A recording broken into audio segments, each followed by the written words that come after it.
Hola amigos de YouTube, bueno en este vídeo les explicaré sobre la crisis de los videojuegos de 1983, pero primero que nada, no se burlen sobre la musiquita que puse XD me gusta XDB, bueno empezaré a explicarles cómo sucedió esta crisis.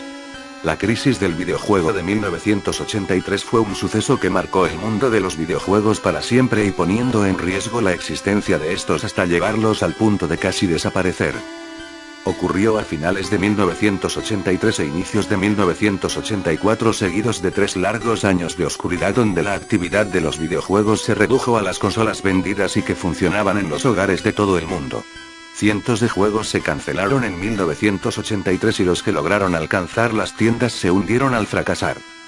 A principios de los años 1980 se empieza a detectar la primera crisis, que afectó sobre todo al sector de empresas derivadas de los juegos tipo arcade. Una de las causas fue la abundancia de consolas de videojuegos y microordenadores, los clientes optaban por comprar los juegos originales y piratas antes que derrochar el dinero en los recreativos. Las empresas respondieron con la creación de sus propias consolas o desarrollando para las existentes. La segunda decisión fue la de mejorar las máquinas recreativas añadiéndole una nueva forma de jugar, en vez de jugar con un joystick el jugador lo hacía más real metiéndose en un coche o montándose en una moto que mediante unos sensores representaba en el juego los giros, la aceleración, etc. Fue entonces cuando se abandonó la primera crisis del videojuego y las máquinas recreativas tomaron otro plano respecto de los usuarios y fueron avanzando según las nuevas tecnologías. Bueno, ahora veremos las causas, la extensa cobertura y exageración de los medios de comunicación que hablaban de un fracaso total, lo que provocó un desinterés repentino y salió la creencia de muchos videojugadores diciendo que los videojuegos solo fueron una moda. La agresiva propaganda de la Commodore 64, una computadora personal que decía por qué comprarle a tus hijos un videojuego y distraerlos de la escuela cuando puedes adquirir para él una computadora personal que los prepara para el colegio. El fracaso de los dos escasamente aceptados juegos que estropearon la entonces exitosa Atari 2600. La falta de profesionalidad de los medios de comunicación. Incluso al tratarse de periódicos como el New York Times, lo cierto es que la capacidad de un reportero para informar sobre videojuegos era muy escasa.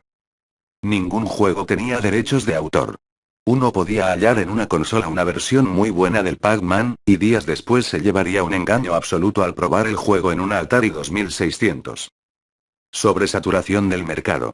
Viendo un potente mercado naciente, varias compañías como Mattel lanzaron consolas y videojuegos mediocres. Ni la industria pornográfica se quedó atrás lanzando el controvertido Custer's Revenge. Atari Pac-Man y Pac-Man. Una ironía de la vida, pero el más recordado personaje de los videojuegos, junto con Mario Bros. Puso en peligro los videojuegos como los conocemos. Es cierto, los de Atari quisieron pasar al éxito de su base original las arcade a su consola exitosa y se apoyaban en esta fórmula videojuego más vendido más consola más exitosa igual muchas ganancias. Pero el juego salió a la venta como producto final sin haber sido testeado y el resultado fue un desastre pésimos gráficos, control defectuoso y de los 4 fantasmas uno era de color estable y los otros 3 parpadeaban dándole al jugador la impresión de que solo había un fantasma. Habían algunas explicaciones, la pantalla era horizontal y no vertical, algo obvio porque hablamos de televisores. Pero el problema surgía al ver los gráficos, los puntos eran rayas, colores malos, los fantasmas parpadeaban y Pac-Man solo veía a izquierda y derecha. Ni al bajar o subir miraba abajo.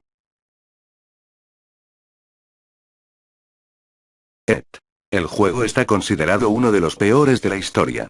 Se acercaba Navidad y para tener ventas disparadas los de Atari decidieron sacar un nuevo juego, estaba diseñado por Howard Scott Warshaw, creador de un gran título llamado GTA's Revenge.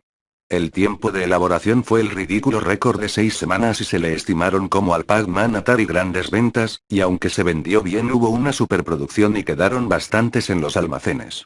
Se dice que los cartuchos sin vender fueron enterrados por Atari en un lugar remoto en Nuevo México, aunque esto ha sido desmentido por Atari. La trama era casi tan torpe como el juego en sí. Originalmente planearon hacer un juego estilo Pac-Man, pero será por su fracaso de Pac-Man anterior, o por las prisas, que lanzaron algo nuevo. Bien simple, debía encontrar 3 pedazos de un teléfono espacial para llamar a su nave para que lo rescatara. Pero hubieron errores, los primeros glitches de la nada salían hoyos, jugabilidad casi imposible y hasta cambios en los colores. Era mostaza y no marrón, pese a que el color era posible en la Atari 2600. Reacciones inmediatas. Como pasa frente a toda crisis, los efectos son inmediatos. Viendo el mercado saturado de consolas y de videojuegos, los gamers no sabían cómo distinguir un buen juego de un mal juego. La prensa videojuegil aún no había sido inventada. La prensa, por primera vez en la historia, hace que los videojuegos salgan en los periódicos de todo el mundo. Las noticias son lamentables: despidos, pérdidas millonarias, devoluciones. En unos días, lo que antes era un mercado naciente se convirtió en una crisis global. Los efectos más duros fueron en Estados Unidos, donde era fácilmente pirateable una consola. Japón no sufrió el impacto de la crisis hasta unos meses después. Con la escasez de videojuegos, los productores estadounidenses envían los títulos devueltos.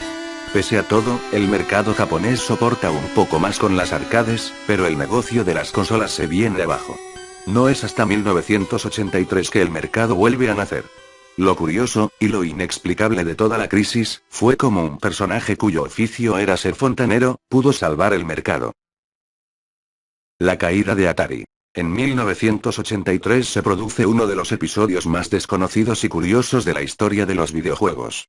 Mientras en Atari se trabajaba en el nuevo chip Maria, que debía ser la base de la nueva generación de consolas, se recibe una carta de Minoru Arakawa, presidente de Nintendo, quien está interesado en entrar en el mercado de Estados Unidos con su nueva consola Famicom, por lo que invita a una representación de Atari a conocer a fondo su producto, en vistas de llegar a un acuerdo comercial. Los representantes de la compañía americana viajan a Kioto en abril para ver una demostración unos meses antes de su lanzamiento en Japón, y prueban unas versiones beta de Donkey Kong Jr.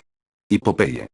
La cúpula directiva de Atari de todos modos debate si seguir adelante con la propuesta de Nintendo, o esperar a que el chip Maria esté listo para lanzar de nuevo una consola propia, ya que ambos chips parecen estar a la par en precio y capacidades. Se decide alargar las negociaciones lo máximo posible, hasta que la primera versión estable de Maria esté acabada a principios del verano. Así que a mediados del mes de mayo, una delegación de Atari se desplaza de nuevo a Kioto para negociar un preacuerdo entre ambas compañías, por el que Atari fabricará y distribuirá mundialmente la consola, a cambio del pago de regalías a Nintendo. Atari adelantará $5 millones y se compromete a fabricar 2 millones de unidades en los 4 años siguientes. Además, Nintendo deberá producir 4 títulos según las exigencias de Atari para la campaña navideña. El acuerdo definitivo debe firmarse en junio en el Consumer Electronics Show de Las Vegas, pero en dicho evento todo se viene abajo cuando el presidente de Atari, Ray Kassar, presencia una demo del nuevo ordenador personal de Coleco, Adam, con una versión de Donkey Kong. Los derechos de dicho juego para ordenador eran propiedad de Atari, mientras Coleco solo tenía los derechos para versiones de consola. Kassar se enfurece con Nintendo, a quien acusa de estar haciendo doble juego, mientras Nintendo hace lo propio con Coleco, a quien acusa con llevar a juicio si no deja de usar inapropiadamente el juego. Tras la celebración del Consumer Electronics Show, Atari entra en una espiral de acontecimientos que hacen que ya nunca llegue a firmarse dicho acuerdo, y llevan a la compañía prácticamente a la bancarrota, lo que hizo que Nintendo acometiera su propia distribución años más tarde. En julio, Ray Kassar se ve obligado a dimitir de su puesto, junto con el vicepresidente Dan Groth, debido a la acusación de aprovechar información privilegiada para vender parte de sus acciones horas antes de anunciar los malos resultados del ejercicio de 1982, que provocaron una caída del valor de las mismas en un 40%. Kassar devolvió el dinero, y fue absuelto de las acusaciones, pero la presidencia de la compañía había cambiado ya de manos, y Kassar se retiró tras el escándalo a un segundo plano, sin volver a ocupar jamás ningún cargo directivo.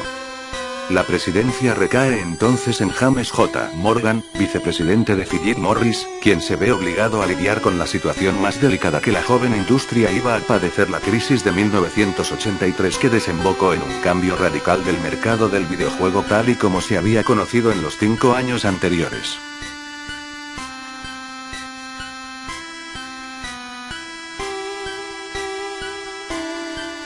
El fin de la caída y el inicio de la tercera generación. La caída finalizó al salir al mercado el NES Nintendo Entertainment System que, con sus grandes títulos como Super Mario Bros., Metroid y The Legend of Zelda, atrajo mucha gente a la industria, revivió el interés, rompió la creencia de los videojuegos como una moda y abrió la tercera generación de videojuegos. Actualmente la NES se encuentra entre una de las consolas más apreciadas por los videojugadores, aunque todavía existen algunos afortunados que conservan una de las antiguas Atari. Bueno amigos de YouTube, espero les haya gustado este vídeo. No te olvides de comentar, suscribirte y puntuar, adiós.